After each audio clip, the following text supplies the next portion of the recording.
Hi, welcome to Bitcoin this week. And on today's program, almonds successfully tracked from Australia to Germany with blockchain. Blockchain will help fight valley fever. Bitcoin will take us back 300 years, says Nobel Laureate. And Kardashians up the stakes for Bitcoin. This show is sponsored by BFC EU 2018, the third annual Blockchain for Finance conference, which will be held in Dublin, Ireland between October the 2nd and October the 4th. Visit their website today for more information at blockchain.fintechnet.com. You know, Tom, I never thought that I would mention actually Kim Kardashian and Bitcoin in the same sentence, but today we will. Yes, we've got some news for you about the reality TV star, social media starlet, and let's not forget successful entrepreneur who was recently spotted in Los Angeles betting with what appeared to be Bitcoin chips. Kardashian flaunted her perfectly round, if little on the large side, chips for Instagram. She posted 2 photos to her 140 million Instagram followers. Actually, that surely must make her one of the most famous and influential celebrities today to use Bitcoin. Certainly. Kardashian was attending a charity poker night. It was all in aid of cancer research. And she was there along with her only slightly less famous family members as well, who are? I don't know. It's Khloe, Chris and Kendall. But actually I know that husband Kanye was not at the event, but before he has tweeted his approval of Bitcoin recently. Yeah, and it really remains to be seen, however, if Kanye will follow in the footsteps of Akon, the rapper, who he wanted to launch his own coin. Yeah, and as our producer calls him, Acorn. So, some celebrity endorsements of Bitcoin there. However, one person who's not so positive about Bitcoin is Paul Krugman. He's a well-known economist, and also about 10 years ago, he won the Nobel Prize. Yeah, and he told the New York Times that Bitcoin will not, quote, more likely than not become completely worthless. He also said, by the way, that Bitcoin adoption would be like taking economics back in time over 300 years. Why, you ask? Well, firstly, because of the high fees as well, because Bitcoin is getting more expensive to mine. And then secondly, the fact that replacing these trusted central banks with a decentralized monetary system has its own flaws.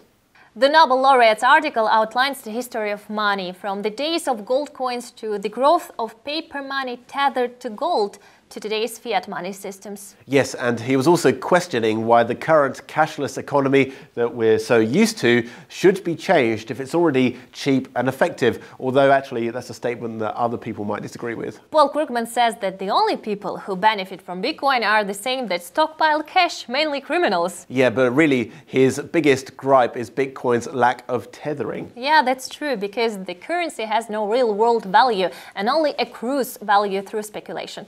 Once the market starts to believe that Bitcoin is worthless, then it will become worthless.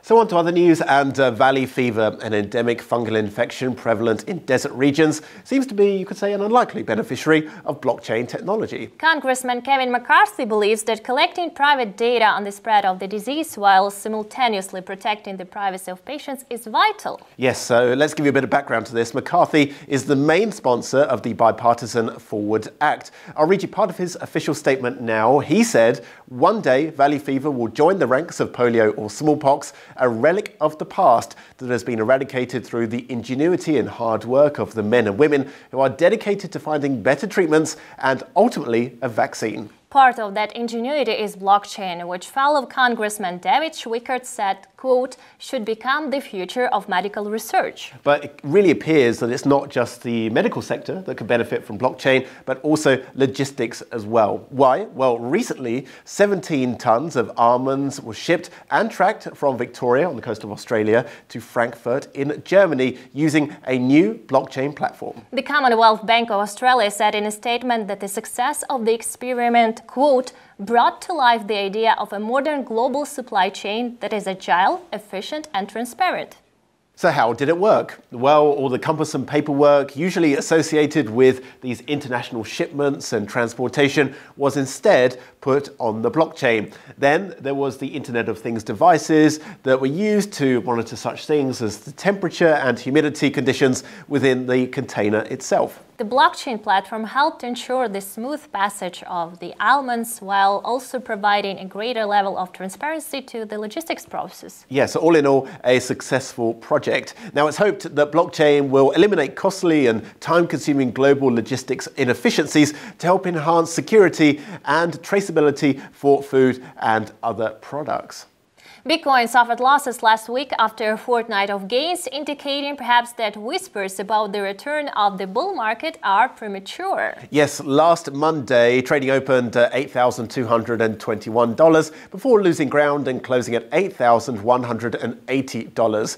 A bigger dip followed on Tuesday, with Bitcoin falling to a low of $7,696 before closing at $7,780. Wednesday saw further depreciation. Bitcoin really struggled to rise to $7,600 and seemed as though it would drop to the $7,500 mark towards the end of the day. South Korean lawmakers planning a possible move to end tax breaks for crypto investors is one reason why the market slumped this week. It will most likely continue to be sluggish as investors await the SEC's ETF decision, which is due late August to early September.